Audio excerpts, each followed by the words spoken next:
चलिए दोस्तों, आज का सेशन स्टार्ट करते हैं। तो आज के सेशन में लोग देखेंगे हम राउटिंग कैसे इम्प्लीमेंट कर सकते हैं अपने रिएक्ट के कोड के अंदर। तो अब तक मैंने कुछ ज़्यादा स्पेशल किया नहीं है। मैंने क्रिएट रिएक्ट ऐप यूज़ करते हुए एक रिएक्ट एप्लीकेशन बना लिया है, जिसके अंदर मैंने एक पैकेज इंस्टॉल किया है जो कि आपका है react Router Dom.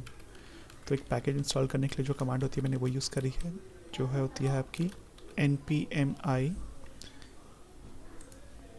Package install करने की जो आपकी कमांड आप यूज़ करते हैं वो होती है npmi पैकेज का नाम, और -s दबाएंगे तो -s दबाएंगे तो ये आपकी अदर डिपेंडेंसी ऐड होती है। स्पेस -d दबाएंगे तो ये आपकी अदर डेफ डिपेंडेंसी ऐड होती है। ठीक है, तो डिपेंडेंसी, नॉर्मल डिपेंडेंसी और डेफ डिपेंडेंसी में क्या फ़र्क है कि डेफ डिपेंडेंसी के अंदर जो कोड होता है वो जब आप एक बिल्ड को पब्लिश करते हैं तो वो प्रोडक्शन एनवायरनमेंट पे नहीं जाती है। ठीक है, और जो डिपेंडेंसीज के अंदर जो डिपेंडेंसीज होती है वो जाती हैं। तो जैसा आप यहाँ पे देख सकते हैं, यहाँ पे कुछ डिपेंडेंसीज के अंदर टेस्टिंग वाली कुछ डिपेंडेंसी हैं यहाँ पे, या पैकेजेस हैं, इनको आइडियली यहाँ पे नहीं रखना चाहिए, इन्हें हम डेफ डिपेंडेंसी के अंदर डाल सकते हैं। ठीक है, चलिए आगे बढ़ते हैं। हमारा मेन ऑब्जेक्टिव यहाँ पे राउटिंग सीखना है, ना कि डिपेंडेंसी और डेफ डिपेंडेंसी में डिफ्रेंशिएट करना है। ठीक है, तो हमने एक पैकेज इंस्टॉल कर लिया है रिएक्ट राउटर डॉम का। अब आते हैं index.js के अंदर।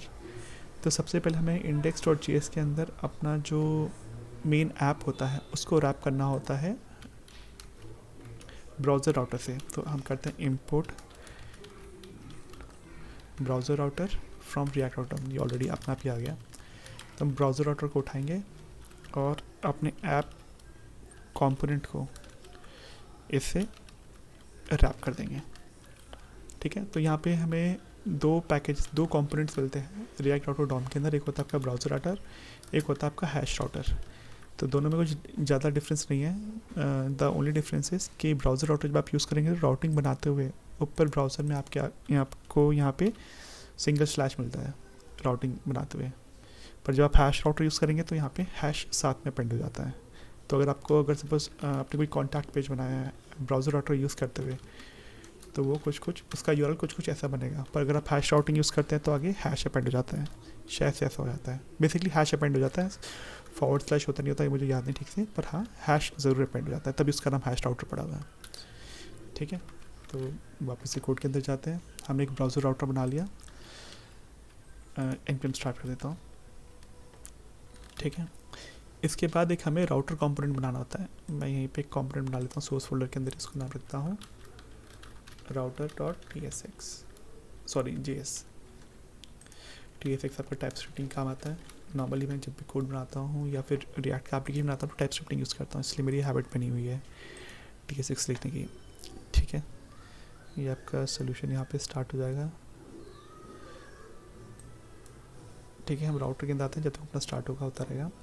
राउटर के अंदर आके हमें हमारे कंपोनेंट्स बनाने हैं। तो सबसे पहले हम इंपोर्ट करेंगे रिएक्ट कंपोनेंट, करेंगे इंपोर्ट रिएक्ट फ्रॉम रिएक्ट। ठीक है, सॉरी पहला रिएक्ट हो गया। फिर हमें करना है राउट और स्विच फ्रॉम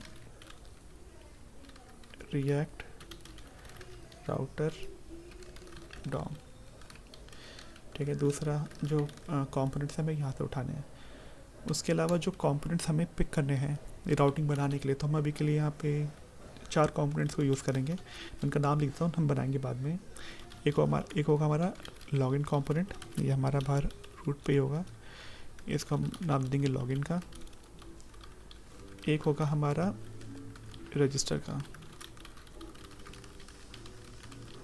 ठीक है, एक हो गया हमारा डैशबोर्ड का, और एक लास्ट हो गया हमारा 404 का। 404 बेसिकली हमारा 404 का पर्पस होगा कि जब कोई पेज ना मिले, मैचिंग पेज ना मिले, जैसे कि अगर मैं यूआरएल में डालूंगा localhost 3000/xyz, तो xyz का अगर हमारे पास कोई मैचिंग पेज या मैचिंग कंपोनेंट नहीं हुआ तो उस टाइम पे हम 404 वाला पेज या कंपोनेंट दिखा देंगे। ठीक है, उसके बाद आगे बढ़ते हैं राउटर पे। हमें कॉन्स्ट राउटर करके एक कंपोनेंट बनाना है, एक वेरिएबल के अंदर ले लेते हैं। ठीक है, इसके अंदर आपके props as a parameter pass हो होंगे, प्रॉप्स, और ये रिटर्न करेगा स्विच स्टेटमेंट, स्विच स्टेटमेंट के अंदर हमारा होगा राउट टैग होगा। राउट टैग के अंदर क्या होगा, राउट टैग बेसिकली आपके 3 मेन पैरामीटर्स होता है, पैरामीटर्स और भी होते हैं पर हम 3 मेन पैरामीटर डिस्कस करेंगे। पहला तो होता है पाथ, ठीक है, दूसरा होता है कंपोनेंट, हम यहाँ पे बोल देते हैं लॉगिन, और तीसरा पैरामीटर होता है एग्जैक्ट, ठीक है। तो एग्जैक्ट वाले को हम थोड़ा देर बाद में टच करेंगे, पर मैं लिख देता हूँ पिछले इसको यहाँ पे। एक ये हो गया, 2 3 4 हमें बनाए थे।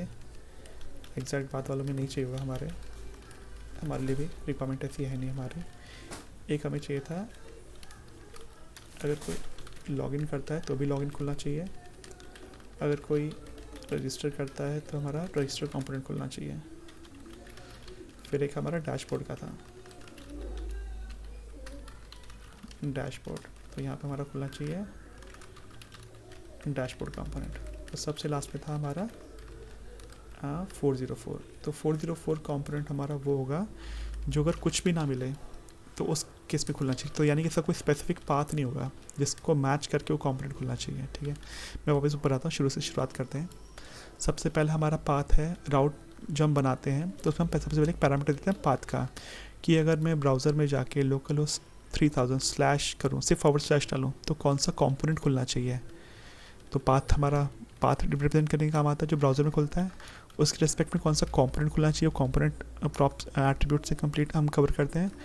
और एग्जैक्ट यूज़ करते हैं पाथ का एग्जैक्ट पैटर्न मैच करवाने के लिए। तो अभी के लिए अगर मैं बोलूँ इन दोनों कमेंट कर देता हूँ और एग्जैक्ट हटा देता हूँ, ठीक है। तो एग्जैक्ट कैसे काम करता है अभी मैं आपको थोड़ी देर में दिखा देता हूँ। एक मिनट, लॉगिन नहीं करके हम रजिस्टर को कमेंट करते हैं। लॉगिन का टेस्ट कर दें कि बाय डिफ़ॉल्ट / वैसे ही हम लॉगिन ही खोल रहे हैं, ठीक है। इतनी चीज़ हो गई। एक्सपोर्ट डिफ़ॉल्ट राउटर कर देते हैं, ठीक है, ये भी हो गया। अब आते हैं अपने कंपोनेंट्स बना लेते हैं यहाँ पे जो हमें चाहिए। Paste paste paste paste, login, register,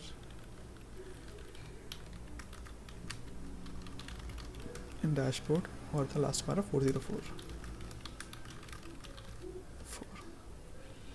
ठीक है।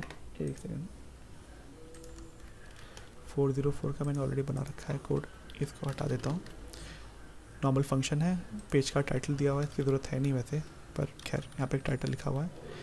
आप चाहें तो इसे document.title कर सकते हैं, ठीक है। document.title से हुआ है जो पेज पे जो टाइटल आता है ब्राउज़र में, वहाँ पे ये टाइटल रिप्लेस हो जाएगा, ठीक है। तो पेज नॉट फाउंड यहाँ पे हमारा हो गया।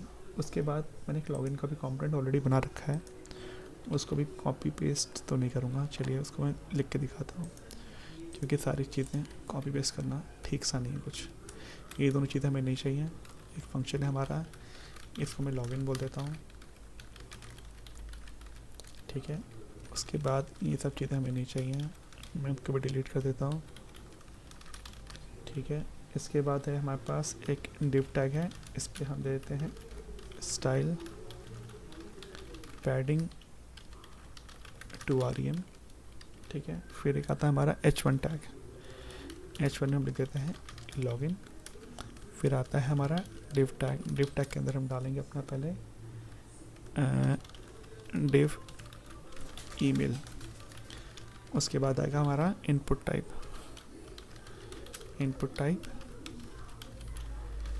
Email, copy paste, password.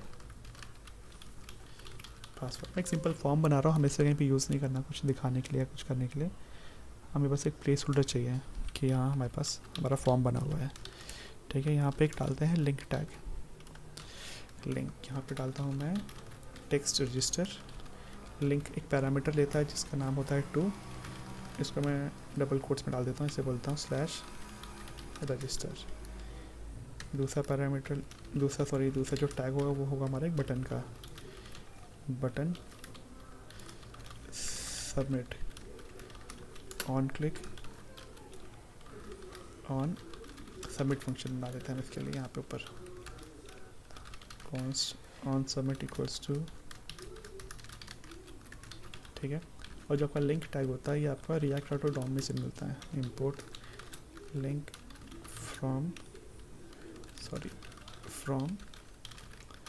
React Router DOM, ठीक है। और हमें से प्रॉप्स भी चाहिए होंगे, तो प्रॉप्स को मैं पे मेंशन कर देता हूँ, ठीक है। इतना हो गया, इसके अलावा कुछ और नहीं चाहिए। सेम कॉपी पेस्ट कर देता हूँ मैं रजिस्टर के ऊपर, Ctrl+A+V रजिस्टर, यहाँ पे इसको रजिस्टर से रिप्लेस कर देता हूँ, ठीक है। इस कंपोनेंट का नाम भी रजिस्टर ही कर देता हूँ, हालांकि कुछ फ़र्क पड़ता नहीं है पर कर देता हूँ। और इसको लिख देता हूँ लॉगिन, ताकि अगर मुझे वापस से लॉगिन पेज पे जाना पड़े तो मैं जा सकूँ, ठीक है। ब्राउज़र में देखते हैं क्या चल रहा है। F5 करता हूँ तो कुछ नहीं हुआ, क्योंकि हमने अभी तक राउटर को ऐप अपने index.js में इंपोर्ट किया ही नहीं है। तो जहाँ पे ये ऐप है इसे मैं कर देता हूँ रिप्लेस राउटर से, कॉपी पेस्ट, ठीक है। ब्राउज़र में आता हूँ, रिफ़्रेश करता हूँ तो देखो आपका लॉगिन पेज खुलना शुरू हो गया, ठीक है। वापस से राउटर के अंदर आते हैं। अब देखिए, अब जो हम बात बोल रहे थे एग्जैक्ट कीवर्ड वाली, ये एग्जैक्ट प्रॉप वाली, वो कैसे पिक्चर में आती है। मैं रजिस्टर पे क्लिक करता हूँ, देखिए क्या होगा। मैं रजिस्टर पे क्लिक कर दिया, ऊपर यूआरएल में चेंज भी आ चुका है, पर उसके बावजूद भी ये रजिस्टर पेज खुल नहीं रहा है, अभी भी लॉगिन पे अटका हुआ है। क्यों? क्योंकि जब आपका स्विच स्टेटमेंट चलता है तो जो भी उसको पहला मैचिंग पाथ मिलता है उस पर उसको ले जाता है। तो अब देखिए / जो है लॉगिन के अंदर भी आता है, और यही / रजिस्टर वाले राउट के अंदर भी आ रहा है। हालांकि रजिस्टर बाद में अपेंड हो रखा है, पर उसको जैसे ही पहला पैटर्न मैच हो जाता है उसका, वो सीधा उस पर उसको ले जाता है। तो अब अगर मैं यहाँ पे अगर एग्जैक्ट कीवर्ड डालता हूँ तो अब क्या होगा कि जब तक उसको एग्जैक्टली / नहीं मिलेगा, यानी कि सिर्फ / नहीं मिलेगा, तब तक वो इस कंपोनेंट पे नहीं जाएगा। तो अब क्योंकि मैंने / लगा दिया है और रजिस्टर वाले पे सिर्फ / नहीं है, साथ में / रजिस्टर है, तो देखो अपना इसका रजिस्टर पेज खुल गया है। मैं लॉगिन पे क्लिक करता हूँ तो लॉगिन हमने मैप नहीं करा है, लॉगिन पे नहीं जा रहा है। अगर मैं तो हटा दूंगा तो यहाँ पे आ जाता है, ठीक है। वापस से कोड के अंदर आता हूँ, अब लॉगिन वाले को अनकमेंट कर देता हूँ, ठीक है। अब / करो या लॉगिन करो, दोनों पे लॉगिन पेज ही खुलेगा हमारा। मैं रजिस्टर पे गया, लॉगिन पे गया, देखिए हमारा ये बराबर कोड काम कर रहा है, ठीक है। एक है हमारा डैशबोर्ड वाला पेज। डैशबोर्ड से एक 404 और देख लेते हैं। अगर मैं बोलता हूँ एक पेज खोलने के लिए जिसका नाम है XYZ, तो देखिए पेज नॉट फाउंड का एरर आ गया, या पेज नॉट फाउंड वाला पेज हमारा खुल गया, जो कि आपका 404 वाला था, ठीक है। इसमें भी पैडिंग देता हूँ, स्टाइल पैडिंग 2 REM थी हमारी। सेव करता हूँ तो आपका ये पेज नॉट फाउंड आ रहा है, ठीक है। बैक करता हूँ तो पीछे आ गया। रजिस्टर लॉगिन वाली हमारी जो कहानी बराबर चल रही है, ठीक है। अब एक छोटा सा फंक्शनैलिटी ऐड करते हैं कि जैसे ही मैं लॉगिन वाले पेज पे सबमिट बटन पे क्लिक करूँगा तो हम ऑटोमेटिकली डैशबोर्ड वाले पेज पे चले जाएं। तो इसको अचीव करने के लिए हम क्या करेंगे, props.history.push, ये एक मेथड होता है हिस्ट्री के अंदर। तो हम इसे पुश कर देंगे डैशबोर्ड पे। डैशबोर्ड पे शायद से बनाया नहीं अब तक, हाँ डैशबोर्ड पे कुछ ज़्यादा लिखा नहीं है हमने।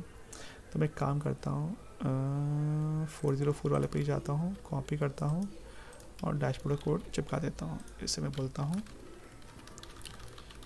डैशबोर्ड, ठीक है। लॉगिन पेज पे जाता हूँ तो H1 लगा हुआ, ठीक है। डैशबोर्ड पे आ गया। यहाँ पे एक बटन हम और लगा देते हैं जिसकी मेरी रिक्वायरमेंट थोड़ी देर में बढ़ने वाली है। इसको मैं बोल देता हूँ log out, on click on log out. एक कौन सा वेरिएबल लेता हूँ, इसे मैं डैशबोर्ड नाम देता हूँ, कॉन्स्ट ऑन लॉग आउट हो जाएगा हमारा ये, ठीक है। props.history.push, और हम इसे पुश कर देंगे आप इसे होम पेज पे, ठीक है। एक प्रॉप्स हमें यहाँ पे पैरामीटर भी चाहिए इस चीज़ को अचीव करने के लिए, ठीक है। मैं सबमिट पे क्लिक करता हूँ तो हमारा डैशबोर्ड खुलना चाहिए, देखिए हमारा डैशबोर्ड खुलना शुरू हो गया। और लॉग आउट पे क्लिक करता हूँ तो वापस से हम होम पेज पे भी आ रहे हैं। तो अगर आपको क्लिक इवेंट पे अगर पेज चेंज करना हो या फिर राउटिंग इंप्लीमेंट करनी हो तो आप props.history.push के थ्रू भी कर सकते हैं। और अगर आपने क्लास कंपोनेंट बना रखा है तो आगे प्रॉप्स के आगे आपको बस एक दिस अपेंड करना पड़ेगा, तब का वो ऑब्जेक्टिव पूरा हो जाएगा। ठीक है, अब हाँ, अब देखिए जो आपका हमने ये कोड लिखा है इसमें आपका फ्लो तो सीमलेस चल रहा है कि आप सबमिट पे जा रहे हैं, लॉग आउट कर रहे हैं, रेस्ट पे जा रहे हैं, सब काम कर रहे हैं। पर अगर आप बिजनेस स्टैंड पॉइंट समझे तो डैशबोर्ड वाला जो पेज होता है वो कभी भी लॉगिन किए बिना खुलना नहीं चाहिए, है ना। तब अगर मैं ब्राउज़र में दूसरे टैब में आता हूँ, सीधा डैशबोर्ड लिखता हूँ, तो देखिए क्या होता है, तो सीधा डैशबोर्ड वाला पेज खुल रहा है, जो कि नहीं होना चाहिए। अगर मेरा सेशन बना ही नहीं है, सेशन स्टैब्लिश ही नहीं हुआ है, और अगर मैं सीधा डैशबोर्ड लिखूँ तो डैशबोर्ड वाला पेज नहीं खुलना चाहिए। ठीक है, तो इसको अचीव करने के लिए हम क्या करते हैं, इसको अचीव करने के लिए हम जब भी लॉगिन हमारा स्टार्ट होता है तो उस पॉइंट ऑफ टाइम पे हम लॉगिन की जो एपीआई होती है उससे हमारे पास टोकन वगैरह कुछ आता है, तो उस टोकन को हम परसिस्ट करवाते हैं या फिर सेव करवाते हैं, या तो लोकल स्टोरेज में, या तो सेशन स्टोरेज में, या तो कुकीज़ में, मतलब कहीं पे भी आप इनमें से किसी भी जगह पे करवा सकते हैं। इसको कराने का बेनिफिट ये होता है, आप इसको बाद में रिट्रीव करके चेक कर सकते हैं कि एग्जिस्ट करती है या नहीं करती है, या फिर है भी या नहीं है। तो अभी के लिए हम क्या करेंगे, हम इसको लोकल स्टोरेज में सेव करवाएंगे। ठीक है, आप सेशन या फिर कुकीज़ भी यूज़ कर सकते हैं, इसके अलावा और भी शायद ही मीडियम स्टोरेज होंगे, पर अभी हम लोकल स्टोरेज पे ही फोकस करेंगे। तो उसके लिए क्या तरीका होता है, local storage dot set item, ये रिएक्ट का कोड नहीं है, लोकल स्टोरेज या रिएक्ट का फीचर नहीं है, ये आपको बाय डिफ़ॉल्ट ब्राउज़र जो होता है वो देता है लोकल स्टोरेज डेटा सेव करवाने के लिए। मैं आपको दिखा देता हूँ एक बार ये कहाँ मिलता है। मैं कोड के अंदर आता हूँ, ब्राउज़र में आता हूँ, F12 दबाइए या फिर इंस्पेक्ट करिए। ठीक है, तो आपका डेवलपर टूल खुल जाएगा। इससे मैं थोड़ा सा ऊपर करता हूँ, ये डिवाइस एमुलेटर है जो कि यहाँ से ऑन ऑफ होता है, इससे मैं बंद करता हूँ। और यहाँ पे आप एप्लीकेशन के अंदर आएंगे, थर्ड लास्ट टैब है यहाँ पे, इसके अंदर देखिए स्टोरेज के अंदर आपके पास कुछ एक ऑप्शन आ रहे हैं, local storage, session storage, index DB, web SQL और कुकीज़ हैं, और ट्रस्ट टोकन्स करके कुछ चीज़ें हैं, साथ में कैश स्टोरेज भी, ये सब चीज़ें भी हैं। तो अभी के लिए हम यहाँ पे बस लोकल स्टोरेज पे फोकस करेंगे। ठीक है, इसे मैं डिलीट कर देता हूँ। अभी के लिए हम लोकल स्टोरेज पे फोकस करेंगे, और ये हर एक डोमेन के लिए अलग से सेव होता है। कभी भी ऐसा नहीं हुआ कि अगर आप सपोज़ एक डोमेन पे काम करें, या फिर आप एक वेबसाइट बनाते हैं सपोज़ abc.com, और एक डोमेन है xyz.com, तो उन दोनों के लोकल स्टोरेज में जो भी आप डेटा डालते हैं या की वैल्यू पर मेंटेन करते हैं, कभी भी कन्फ्लिक्ट नहीं करेंगे एक दूसरे के साथ में, ये डोमेन के रिस्पेक्ट में सेव होते हैं। ठीक है, सेम सेशन स्टोरेज के साथ में भी है। फ़र्क सेशन और लोकल में ये होता है कि इसका जो लाइफ स्पैन होता है सेशन का, वो ब्राउज़र के खुले रहने तक होता है। जैसे ही ब्राउज़र बंद होगा तो इसके अंदर जो डेटा होता है वो ऑटोमेटिकली क्लियर हो जाता है, पर लोकल स्टोरेज वाला आपका परसिस्ट करता है जब तक आप उसे खुद मैनुअली डिलीट ना कर दें। ठीक है, तो और भी बहुत सारे ऑप्शन हैं, पर हम लोकल स्टोरेज पर फोकस करेंगे अभी के लिए।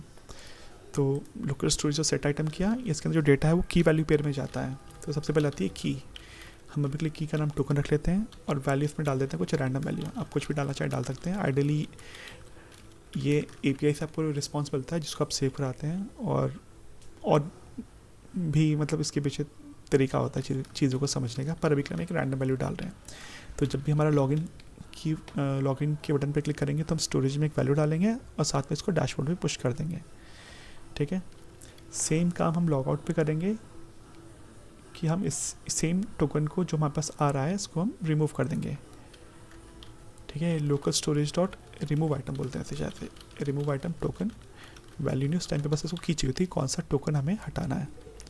ठीक है, मैं लॉग आउट करता हूँ, सबमिट पे क्लिक करता हूँ, देखते हैं यहाँ पे टोकन बना नहीं बना। देखिए हमारा पे टोकन बन गया, कोई रैंडम वैल्यू आ रही है। मैं लॉग आउट पे क्लिक करता हूँ तो ये वैल्यू क्लीन भी हो रही है। ठीक है, अब इसे हम यूज़ कैसे करें कि अब अगर मैं यहाँ पे सीधा डैशबोर्ड लिखता हूँ तो अभी भी मैं इस पेज को खोल पा रहा हूँ, हमें इस चीज़ को रोकना है। तो इसके लिए हम क्या करेंगे, हम आएंगे राउटर के अंदर हम एक राउट बनाएंगे, इसको बोलेंगे हम कॉन्स्ट प्राइवेट राउट। इसके अंदर क्या होगा, इसके अंदर हम सबसे पहले चेक कराएंगे टोकन को, ये टोकन लोकल स्टोरेज में है या नहीं है। तो हम करेंगे const token equals to local storage dot get item, और हमारे टोकन का नाम था, उसकी की थी टोकन ही थी। तो इफ़ टोकन, आप चाहें तो सिर्फ टोकन कर सकते हैं कि अगर टोकन एग्जिस्ट करता है, इसका मतलब होता है कि टोकन अगर एग्जिस्ट करता है तो क्या करना है और नहीं करता तो क्या करना है। अगर टोकन एग्जिस्ट करता है तो रिटर्न करो राउट, एग्जैक्ट बाय डिफ़ॉल्ट हम ट्रू डाल के छोड़ देते हैं, ठीक है, क्योंकि यहाँ पे हमें पता नहीं हुआ कि क्या राउट आ रही है, वो पीछे से ज़्यादा प्रॉप्स आएगा हमारे पास, तो एग्जैक्ट ट्रू कर देते हैं, पाथ कर देते हैं प्रॉप्स डॉट पाथ, और कंपोनेंट का जो नाम था वो हो जाएगा आपका प्रॉप्स डॉट कंपोनेंट, ठीक है, यहाँ पे बंद हो जाता है, और प्रॉप्स हमें यहाँ पे ज़्यादा पैरामीटर मिल रही होंगी, ठीक है। एल्स हमें करना है रिटर्न लॉगिन कंपोनेंट, ठीक है, और जो भी प्रॉप्स पीछे से आ रही हैं एज इट इज़ आगे हम फॉरवर्ड कर देते हैं, इसमें कुछ ज़्यादा छेड़छाड़ नहीं करे अभी के लिए, ठीक है। तो यहाँ पे हमने क्या लॉजिक लगाई है कि अगर लोकल स्टोरेज में टोकन है या जो भी वैल्यू है हमने पहले गेट कर ली, अगर वो एग्जिस्ट करती है तो इफ़ इसका बेसिकली हम या तो इफ़ टोकन सीधा चेक कर लें है या नहीं, या फिर हम चेक लगा सकते हैं if not equal to null और and token not equal to undefined, या तो ये लगा लें, दोनों एक ही बात है, दोनों में कोई डिफरेंस नहीं है, ठीक है। तो हम सीधा ये छोटा सा कोड लगा देते हैं, कंडीशन लगा देते हैं इफ़ वाले में, इफ़ टोकन एग्जिस्ट करता है तो जो भी राउट की रिक्वेस्ट करी गई है उसको खोल दिया जाए, ठीक है। पर ये प्राइवेट राउट हम लगाएंगे कहाँ, हर उस पाथ पे जो कि हमारे हिसाब से प्राइवेट नेचर का है, जैसे डैशबोर्ड वाला जो पाथ है या कंपोनेंट है, ये एक बंदा जब तक लॉगिन ना कर ले तब तक उसे एक्सेस नहीं मिलना चाहिए, ठीक है। तो डैशबोर्ड हो गया, आप चाहें तो आगे के लिए बता रहा एग्जांपल के लिए प्रोफाइल पेज हो गया, जब तक एक बंदे ने लॉगिन नहीं कर लिया तो सिर्फ प्रोफाइल पेज दिखाने का कोई मतलब नहीं होता है ना, तो ऐसे करके हम चाहें तो और अपने कंपोनेंट्स बना सकते हैं और इस फीचर पे कैपिटलाइज कर सकते हैं, ठीक है। ये हमारे पब्लिक राउट्स हैं जिसको एक बंदा अगर लॉगिन ना करे उसके बावजूद भी खोल सकता है, और ये लॉगिन करने के बाद ही एक्सेस कर सकता है, ठीक है। अब जाते हैं वापस से ब्राउज़र में, अब अगर डैशबोर्ड लिखता हूँ नई टैब में जाके सीधा, तो देखिए मैं ये लॉगिन वाले पे कंपोनेंट पे ले गया, ना कि रजिस्टर वाले पे, ना कि डैशबोर्ड वाले पे। अगर मैं सबमिट करूँगा, सॉरी ऐसे मैं बैक करता हूँ, ठीक है। अब मैं सबमिट करता हूँ तो देखिए डैशबोर्ड वाले पे जा रहा है। अब क्योंकि हमारे पास लोकल स्टोरेज में टोकन है, तो अब मैं अगर दूसरे टैब में जाके सीधा खोलूँगा तो भी खुल जाएगा, ये लॉग आउट करूँगा तो लॉग आउट हो गया, पर अगर वापस से सीधा डैशबोर्ड करता हूँ तो ये लॉगिन कंपोनेंट ही खोलता है हमारा, ठीक है। अब ये वो नहीं करेगा, सीधा डैशबोर्ड को हमें एक्सेस नहीं करने देगा, ठीक है गाइस, इतना ही। मुझे लगता नहीं इसमें और कुछ ऐड करने के लिए है, कुछ और अगर आपकी रिक्वायरमेंट है या डिफ़िकल्टीज आपको आ रही हैं तो प्लीज़ आप कमेंट में ऐड करिएगा, तो मैं इस पर कोशिश करूँगा वीडियो बनाने के लिए, ठीक है। Thank you.